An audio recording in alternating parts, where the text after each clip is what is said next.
and welcome to Kelly Appy, a self-help podcast. We have got a wonderful podcast in store for you today. Today, we're going to be talking about clinical depression. Now, how do you know when you're depressed? When should you seek help? What do you do if you feel that someone you know may be suffering from a chemical imbalance? And how can you tell the difference between sadness and clinical depression? And these are all questions I had in regards to understanding depression. And one thing I can tell you that depression is real and cannot be ignored. I've watched my friend Ron deal with this debilitating disease and cope with it in all of its facets. Therefore, I thought, hey, who better to talk about this topic than someone like Ron, who actually is battling this on a daily basis. So please welcome to the show, Ron. Applause, applause, applause. Thank you. Thank you. All right, Ron. So thanks for coming to Kelly Appy. I'm thrilled to have you today. Glad to be here. So listen, let's just jump right to the point here. Okay. Tell a little bit about your battle with clinical depression. Okay. So interesting, your introduction. How do you know what it is? When did it start? Ironically for me, it was about 2000. I had just moved to LA. So I was at the happiest time of my life. I had a great job. I worked with great people. There was literally nothing bad going on in my life. And this came out of the blue. And it started with just not being able to eat. Then no attention span, a lack of joy. Anything that used to give me pleasure didn't give me pleasure. And then the simplest things, getting out of bed, was a thought process. Everything became a chore. And then there's no gray area. It was the tiniest little thing would instantly sink me like somebody pulled a rug out from under me. Interesting. And I did not know it was depression, because prior to this, to be honest with you, I thought, how can you be depressed? Just get happy. Like, how can you be sad every day? And it isn't sadness. It's literally like your brain, everything that is normal suddenly becomes the complete opposite. Exactly. And you know, that's a big point I want to bring up. It's, you know, people think, and it's like, kind of like, you know, me, I'm a recovering alcoholic. You know, people are like, why can't you just stop drinking? And then they don't get it. They don't get that you can't. And then the same thing with depression with you, Ron, is why stop being so sad? Be happy. What's wrong? You just have to, you know, get over it. Well, it got bad enough that I actually bought poster board and did a things that are right in my life and the things that are wrong in my life thing to try to figure out what this was. And everything was great. The bad column was, I feel like this, but don't know what it is. Nothing made sense. Mm-hmm. Well, it got so bad that I reached out to my parents, and I love my parents, but they're not the first people I go to. But and it was my mother who said, you may have depression. And that's when I learned that it runs in my family. Interesting. So that's a big piece of the puzzle. Shout out to mom. Shout out to mom. Yeah. Shout out to the mom. Yeah. So that's it ran in your side of the family, and you had no idea until it actually revealed itself to you. Right. And then your mom was able to say, "Oh, guess what? Right. You know, you might want to get this checked out." So, what did you do once you realized that you were dealing with clinical depression that you thought you might have? I was very lucky because a couple of things happened. For me, I was incapable of eating. Every morning I would go into work, and I would buy a muffin, and it would sit on my desk all day. I couldn't, literally, I had no appetite, and I started getting very, very scary thin. So my coworkers noticed something was going on. Okay. I had a great boss at the time, Todd, and he actually called me into his office and said, we're worried about you. What's going on? Mm-hmm. And luckily, I was in a supportive environment and told him, I said, I think I have some form of depression. And I already had made an appointment to see a psychiatrist, and who then referred me to a psychologist. So I went to both at the same time. I was also lucky that one of my coworkers, who you know, Adrian, was suffering literally just coincidentally at the exact same time. So it was, for me, a very lucky, and a lot of people don't have this. I didn't have the shame around it. because I didn't have to worry that I was going to be fired. I had immediately support and everybody who rallied around me at work.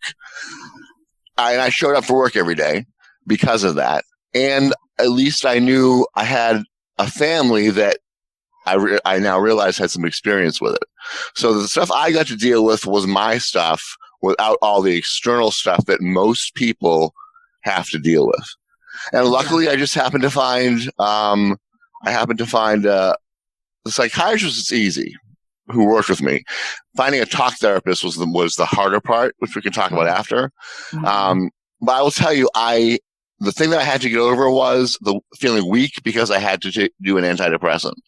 Yes, and so many people feel that way. So I've worked with countless people, Ron, who need the antidepressant just to be on an even playing field, and they are trying to figure out it makes them feel good, and they're trying to figure out ways to get off it. And I'm like, why? And I know that there's arguments left, right, and center about antidepressants. I will tell you that I think they are useful. I think they are helpful. The one thing is, unfortunately, everybody responds differently. So for the people who are, if you get over the hurdle first of, okay, I'll do the antidepressants, you really need to find a medical professional who is going to work with you. And who is also open to other things. I was lucky. I had like I said, I had a great psychiatrist in LA, and she, first of all, is one of the rare doctors who refused to charge you until you found the medication that worked. So I was all free samples. It took me 3 or 4 tries of different things. So you have to try them. You have to try them for a while. And you're not going to wake up one day and suddenly sing a song from The Sound of Music. It isn't like that. Yeah. For me, when I knew it was working the first time, I ate a pizza. I called 10 people. I just ate pizza. I ate a whole pizza. My appetite was the first thing that came back. Wow, that's a daily basis for me, but yeah. Well, and so it started so it wasn't like, again, it doesn't make you happy. You feel balanced and normal again as your normal. And that's just it. That's just it, Ron. You said it though. It's like with the thing that the psychiatrists are dealing with is, like you said, everybody's different. And so they're trying to kind of put together the right kind of cocktail of mood stabilizers and antidepressants, what level to get you to where you need to go.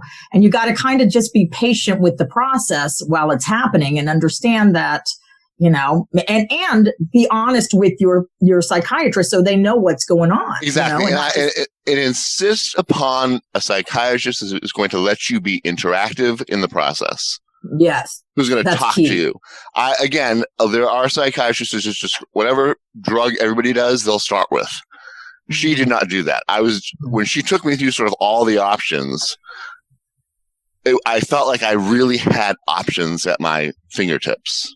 The option I chose that worked was Paxil, which as you know, eventually did not work for me. Yes. Yeah. Hold that there because talk about that as well. Okay. Because I want to talk about that. Yeah. So it's funny because I, being your friend, we were in an improv group together at the time, and I had no idea that you were dealing with what you were dealing with, because when I called you, it's like we're talking right now. We're laughing, joking. We've been friends for over 20 years. It's just how we are together, So I had no idea what you were going through until I saw, because the Paxil was working at the time. Yes. And then when it stopped working, that's when I saw the meltdown happen. Yeah, and I was like, what is going on? Because I knew you so well. And I know, we joke around about you calling the Taco Bell hotline to complain, but I knew that that was something totally different. Like there was something seriously going on with you where you, and it tore you to shreds. Yeah. And I remember watching you just crying and not really knowing, a kind of feeling broken because the Paxil had stopped working, and you explained it to me. I'm like, oh my God, there's something which in the moment I didn't realize what it was. Without going into detail, let's just say it was a very public meltdown. And when it was happening to me, it was almost like I was out of my body watching it. And I was as horrified as you were watching myself. And the voice in my head was like, shut up. Oh my God, shut up. Stop talking. And the more the voice said, stop talking, the louder I got. What I didn't realize at the time was one of the side effects of Paxil, which doesn't have a lot of a lot of antidepressants. You lose your sex drive or you lose something. Paxil doesn't have a lot of those side effects, but in a quantifiable number of people who take it, my psychiatrist calls it Paxil poop out. But what happens is it works for a while, and then all of a sudden it exacerbates your brain, the part of your brain that controls your anger. And you lose the ability to rationally deal with a situation. For me, it was somebody interrupting me eating a quarter pounder with cheese. That flipped me out. And luckily, again, I called her and she's like, stop it immediately. That's what she told me on the phone. This is what it is. And that's why when you came over that night, I had already talked to her and knew what it was. Typically, they don't take you off antidepressants dead cold turkey. You have to wean. But in this case, she knew what it was, and that's what it was. So again, what sucks is you get a taste of something that works, and then you get it yanked out from under you. It's scary. It's a scary place to be back in, because you're back in that dark hole again. And if you don't have the right people in the right place, like if your psychiatrist is just somebody that throws medication at you, it's very easy to get discouraged. So I was in her office the next day, trying again. And she had also at least told me that she was great about sort of telling me how this is probably going to work. It's not going to happen the first time. But for me, it actually did. Paxil was the first thing I took. And it worked for the first time. I have friends who have never found, to this day, a combination that works for There's so many out there today, because they've made so many great strides. This is 2000, 2001. So there have been a lot. That's 20 years. There's been a lot of progress, a lot of different options, and other things you can do. But I will say, expect the first thing not to work. Know going in that's a possibility, and have a plan ready to go so that you don't feel like you're getting a rug yanked out from under you. Let's talk about what a lot of people do who don't realize that they have depression and decide to try and do something about it themselves. Like they literally, let's just talk about suicide, know, because that's where many people will go who are untreated with depression or even alcoholism, and we've talked about this before, because it's always been a worry of mine. It's like, God, if Ron ever gets so depressed, would he ever think about taking his life? As me and you have had one of our very dear friends kill himself. And it doesn't make sense to me why he did it, because he, like myself, I thought was very happy, like I thought about you. But I don't know what demons he was fighting. And so when we talked about suicide, go ahead and just kind of, was that ever a thought in your mind, and how did you deal with it? I will say that my depression, to this day, gets very dark. I go to some very dark places. And everybody's reaction is different with the depression. My reaction is to retreat. I don't want anybody involved. I disappear. I literally disappear. But for me, it's never gone into even the thought of like entertaining the idea of depression. And I don't know exactly why. Maybe because I understand that it sucks and it's final. But I did, and as you found out after we lost Jerry, I have a list of 3 people that I still keep, you're one of them, that if, God forbid, I go there, I'm going to call these people first and insist that I myself reach out. And again, I'm lucky that I have that. I think for me, I saw that documentary about the people who jump off the Golden Gate Bridge. Oh, tell about that. That's something. And I think that is probably why that's why I understand that suicide is a final act. It's a documentary that they set up a camera across from the Golden Gate Bridge, and they recorded jumpers. So they recorded all these people's last moments. A couple of them actually survived. And one of the survivors, who now does suicide prevention, said that the second he jumped, he knew it was the wrong thing. And the whole way down, he kept thinking, if I can just survive this. That always rings in my head to this day. I saw that 25 years ago, and I always think about that. So for me, I think I have that little rock. I have my own little mechanism that I came up with, but I also knew that I had depression, and I knew that I didn't have to try to figure that out because I already knew what that was. So I know what I'm going into a bout now. I know my depression well enough, and sometimes you just have to ride it out. Like, okay, this is gonna be a bad week. Mm-hmm. So now I text my mother. Okay, you're not going to hear from me for the next few days. Yeah. And I know when I don't hear from you. And I know when I don't hear from you. Like, oh, okay, Ron's going through some stuff right now. Just give him some time. He'll come out. The flip side of that is, if you know you have a friend going through this, yes, please do not passively sit back and say nothing. As you know, I prefer people to leave me alone when I'm depressed.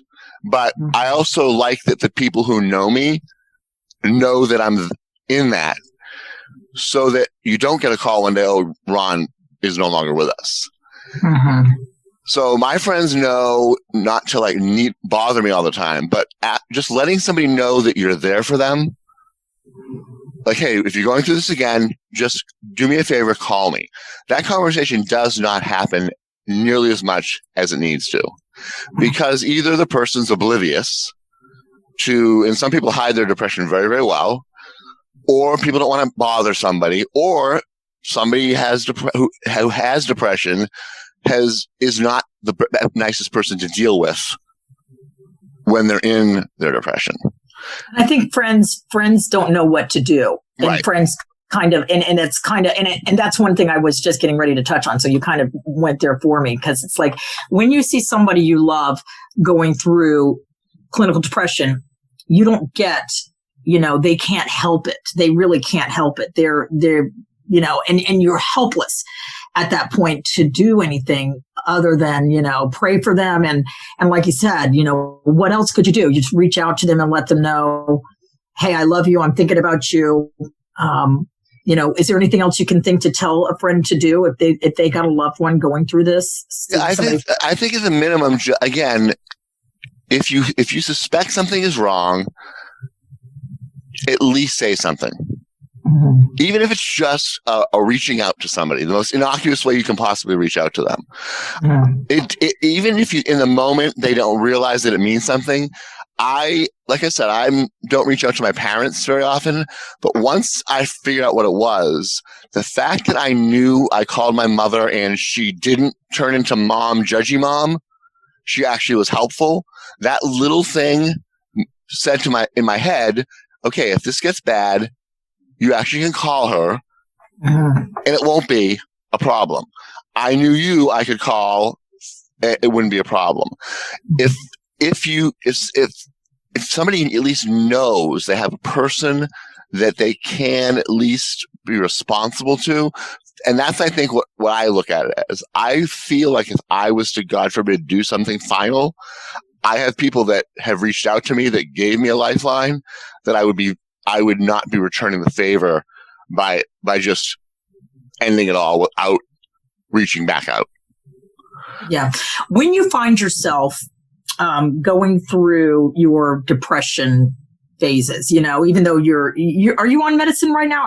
I am not on a prescription right now, but I will say the thing that works for me, and I can go back into it, yes, is Effexor and Wellbutrin. It's a great combination. It actually does work for a lot of people. The minimal side effects, but it works really nicely in combination. It doesn't interrupt your sleep. Okay, and so that's how you're managing your depression right now. Yes, but if my bouts of depression were extended, before it used to just it was never ending. Now it'll be a 3 or 4 day little dip, and I can see it coming. I can fight it with exercise. I can fight it with a change of diet. I would go back on that combination in a second. So when you start, how do you kind of, what are the signs you see when you see like you're starting to getting ready to have a bout, I guess like. my sleep patterns. I can't sleep, and then I'll sleep for like 3 days. I just literally I'll get up to go to the bathroom. Anything that is anything that's a normal part of my day-to-day life becomes a huge chore. Walking out to get the mail is like a chore. And I have no ability to sort of latch in and pay attention to something. So if I try to watch something on TV that requires me to actually think about it, it actually bothers me. So I find a show that I've seen that I don't care about and just put it on an autoplay so that there's noise going on. And I lose my appetite. The appetite thing is my signal. That's sort of my triggers that I'm hungry, but I won't eat. And so you kind of realize, oh, okay, I'm getting ready to have an episode. Yep. And then what do you do? What do you do when that happens? What's your? This is the other thing for people to do. Whatever you decide on the medical side, find things that you can use as anchors when you're in a depression, and commit. It's hard. If you're not going through this, and when you do, it's very hard to hold on to a schedule. It's very hard to you don't think rationally. Yeah. I bought a rebound or a trampoline, and it's the best $75 I've ever spent. So what I do when I know when it starts, I go on my trampoline a few times a day. I put on my Dua Lipa, put on some Taylor Swift, and I bounce around. And it sounds stupid. It's 3 minutes, like a couple hours, but I've found that it takes what would have lasted a week or so. If I consistently do this, I get it down to 2 days. Isn't that interesting? Because is it maybe that your mind's kind of getting, you're not allowing yourself to. You're not surrendering to the rut, as I call it. You're not. Okay. You're trying to fight back where you can, and I approach it as a fight. Okay. My natural tendency is to stay in bed all day. So even if it's 8:00 at night, I go to the grocery store and just go to get in my car, feel the air, and go to the store. So it breaks a bit of depression has a very rigid, awful routine. And when we're in a period of isolation, it's the worst possible framework because it allows you to surrender to the rut. So the trampoline I brought into my space. So I have something. So I have no excuse. I have to walk outside. I have to go for a walk. I do the getting out at least once during the course. And then oddly enough, I found, I think I mentioned this, sense memory is a very strong thing. And I respond very much to aromas. Oh, yeah. I found out that the smells of certain bar soaps from when I was a kid remind me of a happy time. Yeah, so if you come to my house and you see all these boxes of Coast and Ivory and old Dove White. What about Irish Spring? Irish Spring is right next to my bed.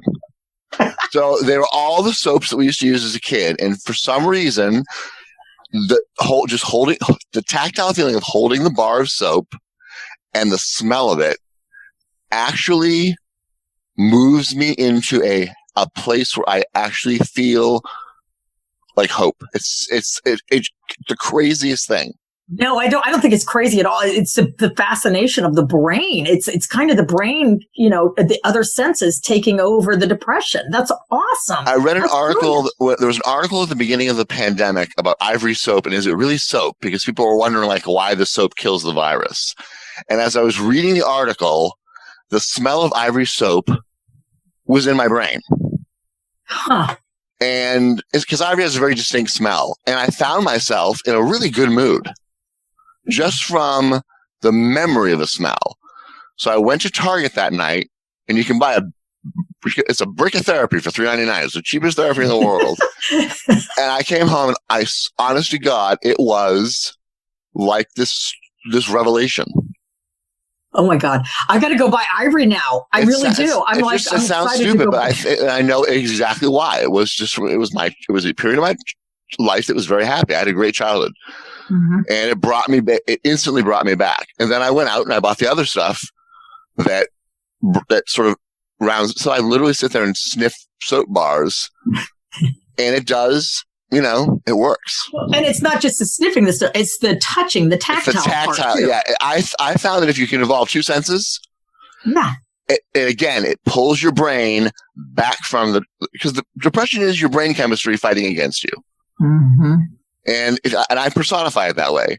And I think one sense doesn't do it, but if you do two senses, it sort of does it. So find something that has a touch sense for you or a smell. If you naturally respond to aromatherapy, go that way. But find something that reminds you of a time or a place that you knew you were happy. If you like to smell spices or cooking, throw some spices in a boiling thing of water on the stove. And let your house fill up with that smell. Yeah. It's those kind of things. It's powerful stuff. And use that in concert. Guess what? We're coming to a close here, Ron. We're going to have how time flies when you're having fun. And I got to get to Target to get some Ivory soap. So listen, I like to end my show each time with my guests giving a message of hope for those out there who find themselves dealing with depression. So I'm going to ask you to end. What's your message of hope for those out there dealing with depression, whether it's they're dealing with it or a loved one they know dealing with it? What's that message of hope you'd like to leave them with? It is a fight that you never fully finish, but you can maintain the upper hand. As hopeless as you may think it is at the beginning, and like I said, my clinical depression is a kicker. I now know that I may get knocked down every now and then, but I always know that I can get back up. And never stop finding ways that work for you. Don't just because something doesn't work for somebody else. If it works for you and it's silly, let it be silly, as long as it works. Love it. Okay. Finally, I'm going to close with a quote I found online when I did a search for quotes on depression. So I found this one to be very, very good. It's from a man named Stephen Fry. And it says, if you know someone who's depressed, please resolve never to ask them why. Depression isn't a straightforward response to a bad situation. Depression just is, like the weather. Try to understand the blackness, lethargy, hopelessness, and loneliness they're going through. Be there for them when they come through the other side. It's hard to be a friend to someone who's depressed, but it's one of the kindest, noblest, and best things you will ever do. And I thought that was a beautiful, it's a great quote. Way to end our session on depression. So once again, thank you so much for coming out today, Ron. And to my listeners out there, thank you so much for tuning in to Kelly Appy. I want to, if you enjoyed the podcast, go ahead and subscribe to our podcast. We're going to be doing this for a half an hour each week. We're in session. This is the second season, Ron. You're the start of the second season. I like it. Big times with Kelly Appy. If you'd like more messages, positive messages, you can check out my YouTube vlog, Monday Messages, hosted by yours truly, Kelly Mahoney. Until then, have a great week, and we'll see you next week for another edition of Kelly Appy. Bye.